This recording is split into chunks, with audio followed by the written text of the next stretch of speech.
Hello boys and girls, and welcome to Practice English with Paul. This is the first video in a series for FCE and CAE Speaking, and it's called Getting Prepared. So what you need to know to get ready for the exam. And this is what I teach all of my students. Let's get down to it very quickly. Of course, first and foremost, you need to know the structure of the exam. I know that sounds stupid, but so many people who prepare themselves go to the exam without having had a teacher, and they wonder why they failed. Surprise, surprise, there's a very specific structure to this, which I'm going to teach you.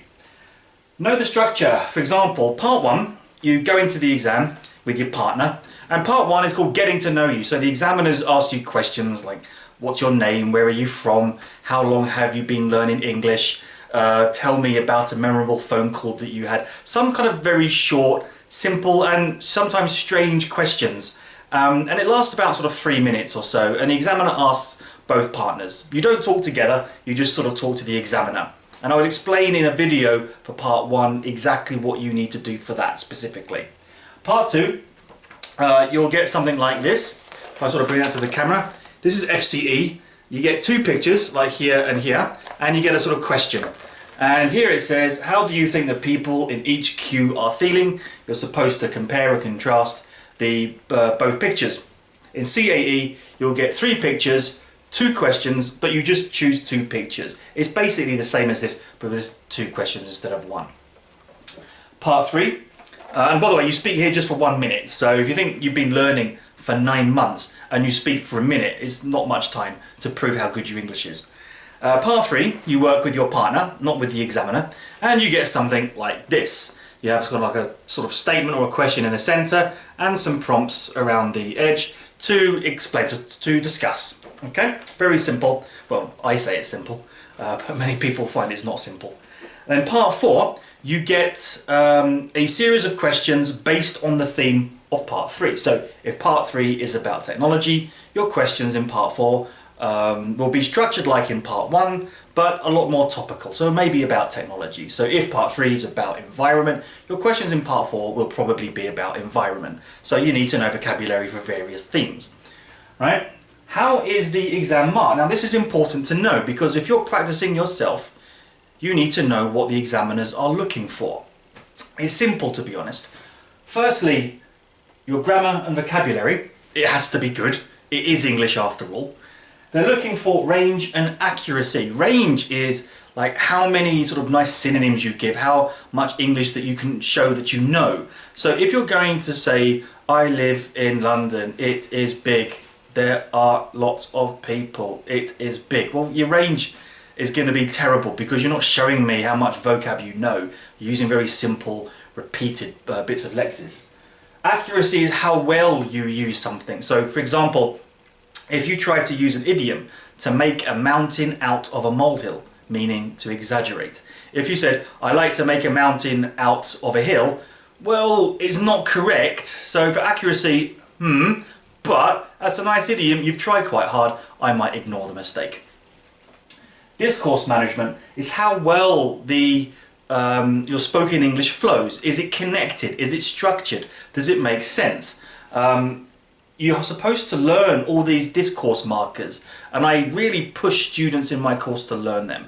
For example, however, furthermore, on top of that, in addition, besides, whereas, while, blah, blah, blah, blah. There are hundreds of them, and you need to know many of them. And different formalities, formal, semi-formal, informal, very important at CAE especially. You need that. So, for example, if you don't use any kind of discourse markers, well, and or can be considered discourse markers, but they're very basic ones. You want to use some nicer ones. Pronunciation, you are marked on your pronunciation. Of course, it's FCE, CAE, B2, C1 level. It's high level English. You're expected to be able to speak properly. Interactive communication, this is basically how well you sort of work with the examiner, how well do you work with your partner, do you respond, do you lead the discussion, do you answer appropriately, all of these kind of things. And I'll explain that more, especially in part 3, and you're marked on this as well. Number 3, examiners, when you walk into the speaking test, you will find the interlocutor, the person speaking to you and asking you the questions, and someone who is sitting behind in the corner, kind of looking at you like with a beady eye, like every word you're saying, like, what? Oh, what? If you go onto YouTube and you type into the search box CAE Speaking Part 1 or FCE Speaking, you will find examples of the examiners. They always have this sort of horrible smile when they ask you, so, hello, what's your name? You want to slap them sometimes. I don't know about you, but I do. No offence to people working in Cambridge. Surprisingly, when you go into the exam, don't ask them how they are or what their favourite colour is. They will not answer you. And there's a reason for this. They have a very specific script which they need to follow. They can't move from it, because if they do, if they even give maybe a few extra words or like maybe some advice to a student, that's giving that student an unfair advantage over all the other candidates. So Cambridge want to be fair. As a result, examiners have a script that they cannot move from. I did some examining for a while. I remember some girl crying in the exam because she made a mistake. There was nothing that I could say except just push towards her a glass of water. There was nothing that I could say, and I found it heartbreaking, but she passed very well in the end. Number 4, what you really need for the FCE and CAE speaking, more than anything, is to lie. You need to learn to lie, to talk crap, to talk shit. What I mean, you need your imagination. Now, if I kind of show you this sort of picture again that I showed you at the beginning about people queuing, and it's like, how do you think people in each queue are feeling? How often do you think about how people feel when they're queuing? I don't do that. I never think about it. But you get some strange picture like this, you've got to start speaking like that. You do not have any time to waste. You need to develop your imagination for the sort of any Cambridge exam, especially for speaking and writing. And this is one of the big problems that I have teaching here in Russia. I love Russian people, I really do. Many possess fantastic English, but they dry up in the exam because they just don't have that imagination to sort of think openly and just to talk random crap. Because, I tell you why, no one cares about you. So if you're in the exam and they say to you, tell me about a memorable phone call that you had, do you think they really care about a memorable phone call you had? They just want to hear your English. So lie, make it up. Practice this, really learn just to kind of make up answers. It doesn't matter, they really don't care. Of course, don't be stupid. If they say, hello, and what's your name? Griselda. Where do you live? On the moon? Don't do that, because that's stupid. But of course, if you're going to like talk about the pictures in part 2, it doesn't matter what you say. It really, really doesn't, as long as you're relevant, which I will explain. Getting prepared, very simple. This is for people who study alone. If you have a teacher, fantastic. But if you're preparing alone or even with a teacher, you need to do this. You need to sort of make up stories. You need to create that sort of imagination. You really need to learn to be spontaneous with it, especially if you're from a kind of country that sort of learns by the book, you know, sort of linear way of thinking. For example, if you're on the underground, the metro, on a bus, or walking on the street, look at something, look at people, make up a story about them in your head.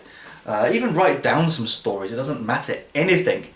You can compare things, which is important for your part 2 of your speaking. So for example, if I said, what has this book and my hand got in common? I can hit people around the head with my hand. I can hit people around the head with a book.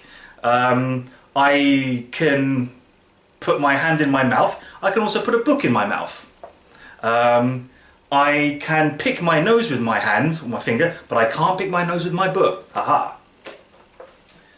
Watch your films, watch your documentaries, listen to your blogs or audiobooks, whatever. Just really get that English. That will help you a lot as well. Even once you've seen a film, think about it. Think about how does it continue, what happens next. Anything to get that imagination working.